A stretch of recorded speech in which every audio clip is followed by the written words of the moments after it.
Over 70,000 pounds of weapons sit inside the bomb bay of a B-52 Stratofortress.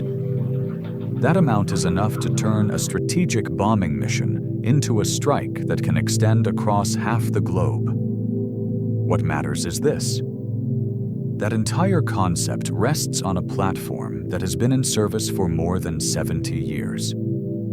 That is no longer a number meant to impress. It is a real question about modern warfare. What does a major air force actually trust when it continues to assign critical missions to a machine built in the early 1950s? On the other side, the Tupolev Tu-95 has never left the sky. It did not disappear with the Cold War. It was not fully replaced by a newer generation. It still shows up in strategic patrol missions, still carries long-range cruise missiles, and remains part of the deterrence structure Russia maintains today. Two aircraft, two very different design directions, two very different military doctrines. But they share one defining fact. Both first flew in 1952, before many modern air defense systems existed, before stealth, before cyber warfare, before the era of precision-guided weapons that dominates today. And yet, they are still flying, not just in name. They are still being upgraded, still having their service lives extended, still integrated into real operational plans. That is where this story becomes worth dissecting. The issue is not old versus new. The issue is why two airframes from 1952 have not been pushed out of the fight, while many newer, more advanced, and more expensive platforms have not fully replaced them. In the next few minutes, we go straight into three core layers of this story: how they were designed, how they are used in real war, and how they adapt to survive in an operational environment that is increasingly dense with radar, dense with surface-to-air missiles, and increasingly unforgiving. Because if you look closely at the B-52 and the Tu-95, what emerges is not just longevity. What emerges is how modern warfare retains older platforms when they still deliver tactical value, deterrence value, and the ability to carry the kind of weapons that still matter today.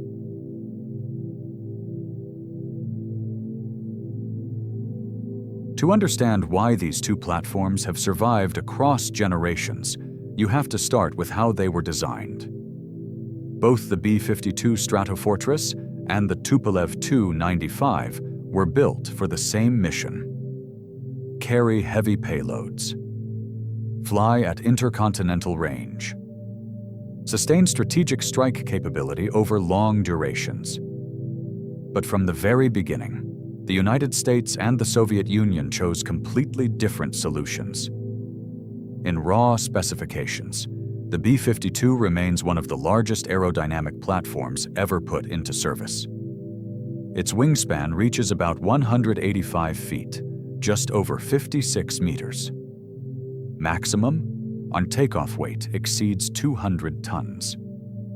It is powered by 8 Pratt & Whitney TF-33 jet engines, arranged in 4 twin-engine pods under the wings. This configuration allows the aircraft to maintain stable lift during long-duration, high-altitude missions, while carrying a weapons payload of up to 70,000 pounds, approximately 31,700 kilograms. But that size creates a very specific problem: crosswind control during landing. On most aircraft, pilots can bank the airframe to counter lateral wind. The B-52 has very little margin for that. The wingspan is too large. The wingtips sit low. External fuel tanks extend outward. Excessive banking risks direct contact with the runway. To solve this, engineers developed a unique landing gear system.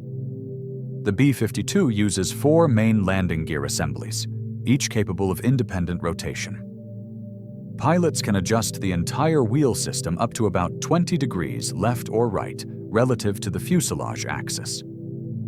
This allows the aircraft to approach the runway with the body offset by crosswind, while the wheels remain aligned with the landing direction. The result is a distinct landing profile. The fuselage points off-axis, while the landing gear tracks straight. In this configuration, the B-52 can handle crosswinds up to about 41 knots, over 75 kilometers per hour, even at high landing weight. This design reflects a clear approach. Maintain a large airframe. Accept the limitations that come with scale. Use precise mechanical solutions to preserve control in all operating conditions. On the other side, the Tu-95 follows a completely different path. Instead of jet engines, it uses 4 Kuznetsov NK-12 turboprop engines. These are the most powerful propeller-driven engines ever installed on military aircraft. Each engine drives 2 contra-rotating propellers, spinning in opposite directions. This configuration increases thrust efficiency while reducing energy loss in the airflow behind the blades.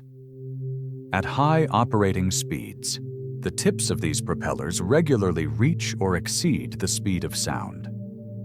This creates continuous pressure pulses, effectively dense layers of small shock waves around the propeller system. That is the source of the extreme noise signature the Tu-95 produces in flight. In exchange, this propulsion system delivers 2 major advantages. First, speed. The Tu-95 can reach approximately 925 kilometers per hour, a very high figure for a propeller-driven aircraft. Second, fuel efficiency. Turboprop engines consume less fuel than jet engines during long-range cruise. Because of this, the Tu-95 can achieve a range of up to 15,000 kilometers, over 9,300 miles, without aerial refueling. That allows it to conduct extended patrol missions across multiple ocean regions, maintaining strategic presence for long durations without heavy reliance on forward infrastructure. Its design reflects a clear priority: maximize range, maximize fuel efficiency. Accept trade-offs in noise, vibration, and crew comfort. Placed side by side, the difference lies in how the problem is solved. The B-52 relies on a large airframe, combined with complex mechanical systems to maintain control and operational stability. The Tu-95 relies on high-efficiency propulsion to extend range and maximize time on station. 2 different approaches. 1 shared objective: carry more weapons. Fly farther. Sustain strategic strike capability longer than any platform of their era. Design on paper does not define the real value of a platform. The battlefield does. That is where every assumption is tested. And this is where the roles of the B-52 Stratofortress and the Tupolev Tu-95 have clearly evolved over time. December 1972. Operation Linebacker. Tu unfolds over North Vietnam. In just 12 days and nights, the United States Air Force conducts a total of 729 B-52 sorties. Total bomb tonnage reaches approximately 15,237 tons, focused on Hanoi and Haiphong. This stands as one of the largest strategic bombing campaigns in modern history. At a technical level, the B-52 proves its ability to carry heavy payloads and sustain high operational tempo over extended periods. During the same campaign, a rare event is recorded. On December 18th and December 24th, 1972, 2 tailgunners, Staff Sergeant Samuel O. Turner and Airman First Class Albert E. Moore, use a quad-mounted 12.7mm machine gun system to shoot down a total of 2 MiG-21 fighters. This remains one of the very few cases where a heavy bomber successfully downs a fighter in aerial combat. But the losses are equally clear. Across the entire Vietnam War, the United States loses a total of 31 B-52 aircraft. 15 of those are shot down during Operation Linebacker II alone, primarily by surface-to-air missiles. Its large size and strong radar signature make the B-52 an easily detectable target inside a dense air defense environment. That lesson drives a major tactical shift. The B-52 is no longer used to penetrate directly into heavily defended airspace. Instead, it transitions into a standoff strike platform. On the night of March 21, 2003, during the opening phase of the Iraq War, B-52H aircraft launch at least 100 KA-LCM cruise missiles, the AGM-86C, against targets across Iraq. These strikes are conducted from outside hostile air defense zones. From that point forward, the role of the B-52 is clearly redefined. No longer a close-range direct bomber, but a long-range weapons platform. Unlike the B-52, the Tu-95 does not see extensive combat early on. For most of the Cold War, its primary role is nuclear deterrence. On October 30, 1961, a Tu-95V variant drops the Tsar Bomba thermonuclear device. This remains the largest man-made explosion ever recorded, marking the Tu-95's role in the Soviet Union's nuclear deterrence strategy. It is not until November 17, 2015, that the Tu-95 conducts its first real combat strike mission. It launches KH-101 cruise missiles against targets in Syria. This marks the first time the platform is used in a modern long-range strike, unroll. In the Russia-Ukraine conflict, the Tu-95 becomes one of the primary strike platforms. These aircraft do not enter hostile airspace. They operate from safe zones, including areas over the Caspian Sea, launching long-range cruise missiles at targets deep inside Ukraine. This aligns with the extended range of systems like the KH-101, like allowing strikes without direct exposure. However, its large physical size remains a clear vulnerability on the ground. On June 1, 2025, Ukraine conducts a drone strike operation known as Operation Spiderweb. As a result, between 7 and 8 Tu-95 aircraft are destroyed or heavily damaged. 4 at Olenia Air Base, and between 3 and 4 at Belaya Air Base, deep inside Russian territory. This event shows a consistent reality. Even when a platform avoids air defenses in flight, large airframes remain vulnerable once located and targeted on the ground. When these two histories are placed side by side, a clear pattern emerges. In the early phase, both platforms are built to approach targets and strike directly. As air defense systems evolve, that method becomes increasingly impractical. The B-52 shifts from direct bombing to standoff cruise missile launches. The Tu-95, from its first real combat use, is already employed in that same model. The common thread is this: neither platform fundamentally changes its airframe, but their roles are completely redefined to match a new operational environment. Moving into the 21st century, the air combat environment has changed significantly. Long-range radar systems, surface-to-air missiles, and layered detection networks have made it extremely high risk for large bombers to fly directly into contested airspace. In this context, the value of the B-52 Stratofortress and the Tupolev Tu-95 no longer comes from penetration capability. A modern B-52 can carry up to around 20 stealth cruise missiles, including the JASSM and the extended-range JASSM-ER.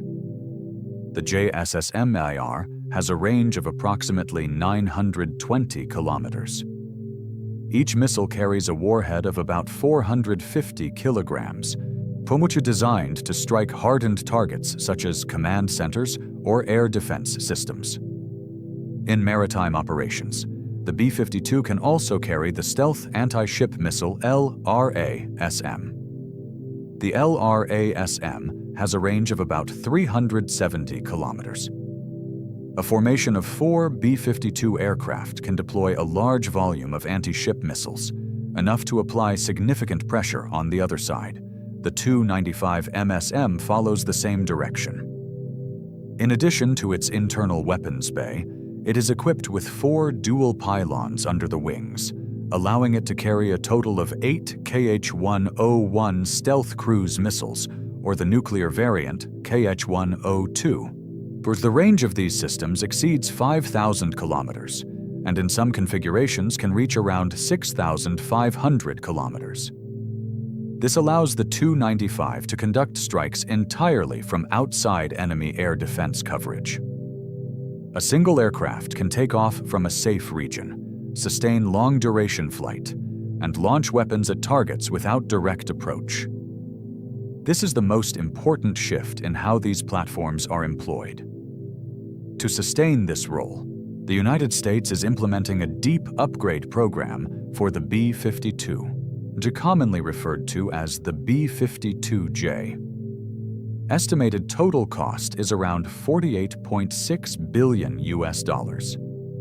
The most critical upgrade is the replacement of all legacy engines with new Rolls-Royce F130 jet engines. This system improves fuel efficiency by approximately 30% and extends operational range to over 9,000 nautical miles. In addition, the B-52 is equipped with the AN/APQ-188 active electronically scanned array radar, replacing the older mechanically scanned system. These upgrades are designed to keep the B-52 operational well beyond the year 2050. Russia is implementing a similar upgrade path with the Tu-95MS standard.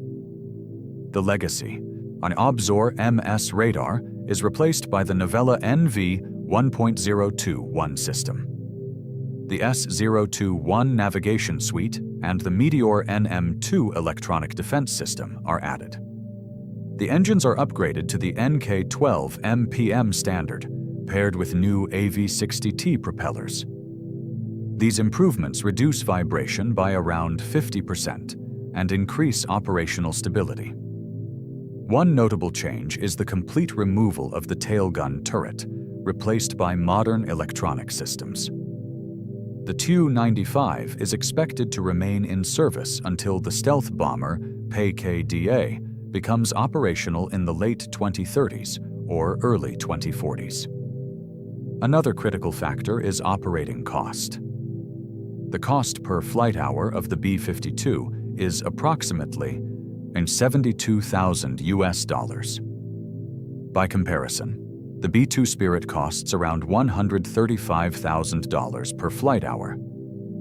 This gap directly affects long-term operational sustainability. Mission-capable rates show a similar contrast.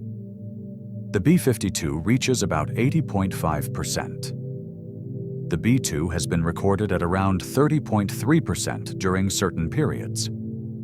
This reflects the higher complexity and maintenance demands of newer stealth platforms. In the modern combat environment, the role of heavy bombers has clearly shifted. They no longer need to approach targets directly. They operate from safe distances, using weapons with sufficient range to bypass enemy air defense systems. The airframes of the B-52 and Tu-95 remain in place. But their real value now lies in the weapons they carry and the distance they can maintain from the target. After everything laid out so far, the picture becomes clearer. The B-52 Stratofortress and the Tupolev Tu-95 are not still here because they are perfect designs.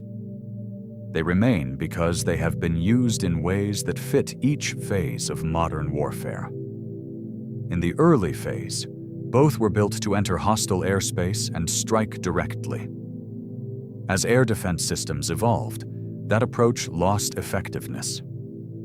Their roles were adjusted, from close-range bombing platforms to long-range weapons carriers. Instead of pushing the aircraft into danger, they hold distance and rely on cruise missiles to complete the mission. Large-scale upgrade programs confirm that this direction is consistent. The B-52 is being re-engined with Rolls-Royce F130 and equipped with AESA radar and planned to remain in service beyond 2050. The Tu-95MS receives a new radar, updated electronic systems, NK-12M/PM engines, and AV-60T propellers, reducing vibration by around 50%, and continuing its role in Russia's strategic forces until the PAK-DA becomes operational. The airframes stay. The systems inside evolve. Cost and readiness explain why these platforms are still in service. Around $72,000 per flight hour for the B-52, compared to about $135,000 for the B-2 Spirit. Mission-capable rates around 80.5% versus roughly 30.3%. These numbers directly affect how long a force can be sustained in extended operations. In modern warfare, the value of a platform is not defined by how new it is. It is defined by what weapons it can carry, the distance it can operate from, and how long it can sustain that role. The B-52 and the Tu-95 no longer function as traditional bombers. They are long-range weapons platforms, operating outside threat zones, relying on missile range to generate combat, under effect. With the same mission, but two very different design paths, one question remains. In a high-intensity conflict scenario, which platform sustains effectiveness longer? A system optimized for range and efficiency, or a system optimized for control and integration of new technology? If you have your own perspective, leave it in the comments below. And if you follow technical and strategic analysis of military systems like this, subscribe to the channel. Thank you for watching. See you in the next video.